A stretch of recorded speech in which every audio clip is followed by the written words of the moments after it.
Strong relationships are connections that can enrich our lives, provide support, and help us enrich and achieve our goals. As we are getting very close to Christmas, this is the time of celebration of friendship, celebration of family. Welcome to my YouTube channel. Welcome to Empower It. To build relationships, we must invest time, effort, and genuine care. In this video, I'm going to share with you some tips to help you cultivate meaningful connections in 2025. Stay tuned and I will be right back. Welcome back. Us entrepreneurs, or most entrepreneurs, sometimes they care about their business or their work so much that they forget about their family, their friends. They are very busy all the time trying to find out what can they do better about their business. One thing that I'm going to actually remind us, or one of the tips that I'm going to talk about, is connections prioritization. So how do you prioritize your connection? You must make time for the people that you actually care about. It might be your friend, it might be your family, or it might just be another entrepreneur, or might be, I don't know, whatever sort of relation you care about. You must prioritize, you must make time for it. You must schedule regular check-in for those connections, whether it's a phone call or a video chat or even just an in-person meeting. Relationships or connections have to be maintained with all that. Yes, the next tip, you must practice an active listening. Most of the time when we are meeting with people, we want to be the one talking. We don't give the opportunity for ourselves or to ourselves to listen to others. This is very important in any type of relationship. You must be able to give your full attention to the person speaking. Avoid distractions and truly listen to what they are saying. Why? Whether we are at an event and somebody's talking to us, we are eager to tell them about what we do. We actually forget to listen to them. The best practice is present yourself and listen to the other person and be ready to answer to all the questions. Excuse me. So, the next tip. Practice empathy. What do I mean by empathy? You must put yourself in other person's shoes. Okay? Because most relationships actually fail because we don't understand the other person. So each time when we're trying to when we're having a problem with somebody just because they're not checking in, because they're not doing anything, try to understand why are they doing that? Is there a problem behind it? Or what did I do wrong? Because sometimes it's something that you have done or you have said and then you don't think that it's actually touched the other person. So you must put yourself in their shoes and try to understand why that is happening. They might not be feeling well or whatever. And also, don't just put yourself in their shoes, as I'm saying. You must seek to understand their feelings and their experiences. It can be outside your relationships. It can be outside whatever you both have. It can be something else that's happening in the person's life or in the other person's life. Oh, yeah, and then it's something that you need to understand. So, the next tip is honesty and integrity. For me, personally, this is a must. If you're a friend, a family member, or a knowledge, if you are not honest, definitely, or if you don't have the integrity, then you and me, we are definitely going to have a problem. So you have to be truthful and authentic in your interactions.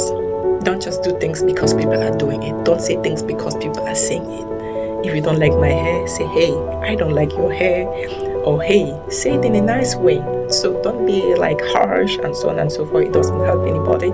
But you can say something like, oh, that hair, do you know that if you were in red, it would be, anyway. This is just an example among thousands of them. And also, you must keep your promises when you're talking about honesty and integrity. You must keep your promises. Don't say one thing and then you don't do it. So keep your promises and follow through on your commitments. This is lessons of life.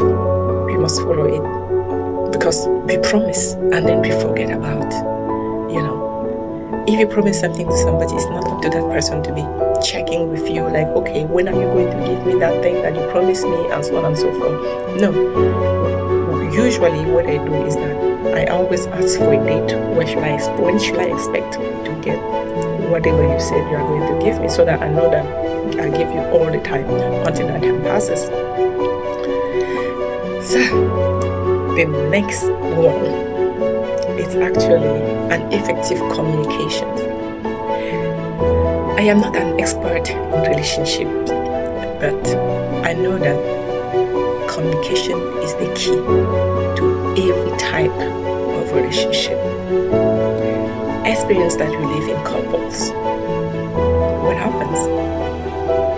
The husband isn't feeling good, or my partner isn't feeling good about something that I have done, but it's not telling me what's going on. There's a problem.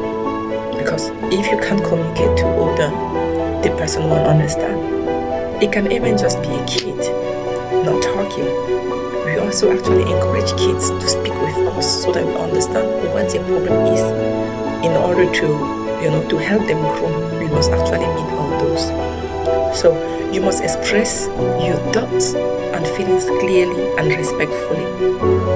So if something is not happening as you wanted, or if something is missing, you should be able to say it so that the other person can understand, in order for you both to actually move forward and continue your relationship without any problem. The other thing, you must use the I statement to avoid blaming and accusatory language. We love to avoid the word I. Why? Because we don't want to be the one saying it. We don't want to be in charge. We don't want to be blamed. And this is actually coming from us. So we must learn to use the word I. The sixth one, it's acts of kindness. Do you know that small act of kindness can go a long way? Surprise your loved ones. It can even just be with a thought of gesture. It's very important. Give me a pen like this, or just a pencil.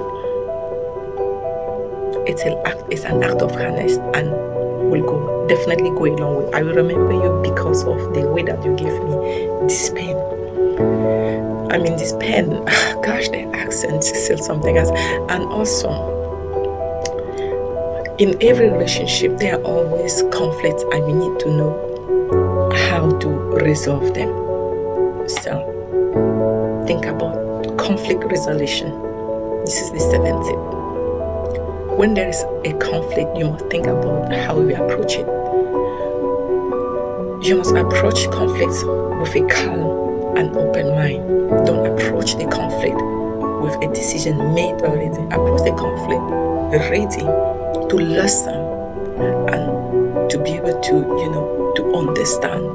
Don't go there with a decision. Listen first. Also listen to others, to other person's perspective, and seek common ground. So don't just make the decision. Just listen and try to understand each other. There you go. You have all the 7 tips to build a strong relationship.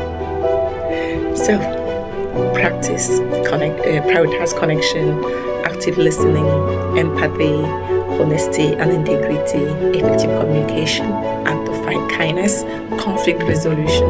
You must make sure that you follow all that. And by investing in your relationship, remember, you will not only enrich your own life, but you also contribute to a more positive and connected world.